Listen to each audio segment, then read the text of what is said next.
நான் உங்களை திக்கற்றவர்களாக விடேன் என்று சொன்னதான இயேசுவினுடைய வார்த்தைகளை கேட்பதற்கு இந்த காலை வேளையிலே ஆயத்தமாகுவோம். இது விசுவாச ஜெப வீடு வழங்கும் காலை தியானம். கர்த்தருடைய பரிசுத்த நாமம் மகிமைப்படுவதாக. யோவான் 14ஆம் அதிகாரம் 18ஆம் வசனத்திலே நான் உங்களை திக்கற்றவர்களாக விடேன் என்று இயேசு தம்முடைய சீஷர்களுக்கு கூறுகிறார். சீஷர்கள் இயேசுவோட கூட 3.5 வருட காலமாக இருந்து சமாதானத்தையும் சந்தோஷத்தையும் ஆசீர்வாதத்தையும் அற்புதத்தையும் கண்டு சந்தோஷப்பட்டவர்களுக்கு ஒரு துக்கம் வரப்போகிறது. இயேசுவோடு கூட இருந்த சீஷர்கள் இனி தனித்து விடப்படுகிறார்கள், திக்கற்றவர்களாக போகிறார்கள் என அறிந்த இயேசு சொல்லுகிறார், நான் உங்களை திக்கற்றவர்களாக விடமாட்டேன். இன்னும் கொஞ்ச காலத்திலே நீங்கள் என்னை காண்பீர்கள். உங்களை தேற்றுவதற்காக பரிசுத்த ஆவியாகிய தேற்றரவாளனை உங்களுக்கு தருவேன் என்று சொல்லி இயேசு தம்முடைய சீஷர்களுக்கு கூறுகிறார்.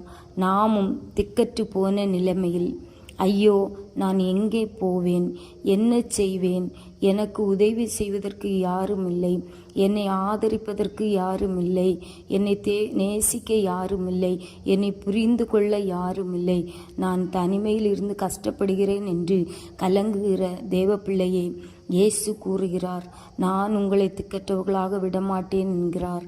சங்கீதம் 146:9 திக்கற்ற பிள்ளைகளை கர்த்தர் ஆதரிக்கிறார் என கூறப்படுகிறது.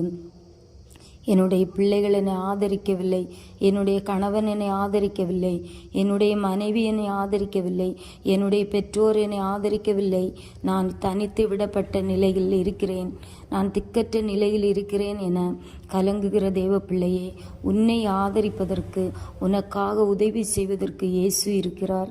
இயேசுவை நோக்கி உண்மையாய் கூப்பிடும்போது ஜெபிக்கும்போது இயேசு உதவி செய்வார். சங்கீதம் 102:16 திக்கற்றவர்களுடைய ஜெபத்தை அலட்சியம் பண்ணாமல் அவர்கள் விண்ணப்பத்தை அங்கீகரிப்பார் என கூறப்படுகிறது. ஜெபத்தை ஏற்றுக்கொள்வார், ஜெபத்தை அங்கீகரிப்பார், நமக்கு உதவி செய்வார். திக்கற்றவர்களுக்கு கர்த்தர் சகாயர், ஆதரவற்றவர்களுக்கு பக்கபலமாக இருக்கிறவர். இயேசு பாதுகாவலராக இருக்கிறார். அவர் நம்மை மறப்பதில்லை, இயேசு நம்மை கைவிடுவதில்லை, இயேசு நமக்கு உதவி செய்வார். இயேசு நம்மை ஒருபோதும் மறந்து போவதில்லை, தூரத்தில் நிற்கிறவர் அல்ல, அவர் மறந்து விடுகிறவரும் அல்ல. தனிமையில் இருக்கிறவர்களுக்கு உதவி செய்து ஜெபத்தை கேட்டு அற்புதம் செய்கிறவராய் இருக்கிற அந்த இயேசுவை நோக்கி பார்ப்போம். தகப்பன் தன் பிள்ளைகளை மறந்து போனாலும், தாயானவள் தன் பிள்ளைகளை மறந்து போனாலும், நம்மை நேசிக்கிற கர்த்தர் நம்மை ஒருபோதும் மறந்து போவதில்லை, திக்கற்றவர்களாய் விட மாட்டார். அவர் நம்மை பாதுகாப்பார், நம்மை ஆசீர்வதிப்பார். நமக்காக ஜெபிக்கிறவராக, நமக்காக பிதாவினிடத்தில் பரிந்து பேசுகிறவராய் இருக்கிறதான அந்த இயேசு இந்த திக்கற்றவர்களாய் விடமாட்டேன் என்று சொல்லுகிறார். சங்கீதக்காரன் சொன்னது போல திக்கற்றவர்களுடைய ஜெபத்தை கர்த்தர் ஆதரிக்கிறார், திக்கற்றவர்களை கர்த்தர் ஆதரிக்கிறார் என்று சொன்னது போல திக்கற்று போன நிலைமையிலே, தனித்து விடப்பட்ட நிலைமையில் இருக்கிறதான தெய்வ பிள்ளையே, இயேசு நம்மை ஆதரிப்பதற்கு ஆயத்தமாக இருக்கிறார். இயேசுக்கு நம்முடைய உள்ளத்தை கொடுப்போம். ஏசப்பா என் உள்ளத்தில் வாங்க, என்னை ஆதரிப்பதற்கு இந்த உலகத்தில் யாரும் இல்லை என்று சொல்லி தெய்வ சமூகத்தில் நம்ம ஒப்பு கொடுக்கும்போது நமக்காக இயேசு வந்து நம்மை ஆதரித்து நம்மை தேற்றி நம்ம அவருடைய பிள்ளைகளாக மாற்ற நமக்கு உதவி செய்ய அவருடைய கரங்களில் நம்மை ஒப்பு கொடுப்போம்.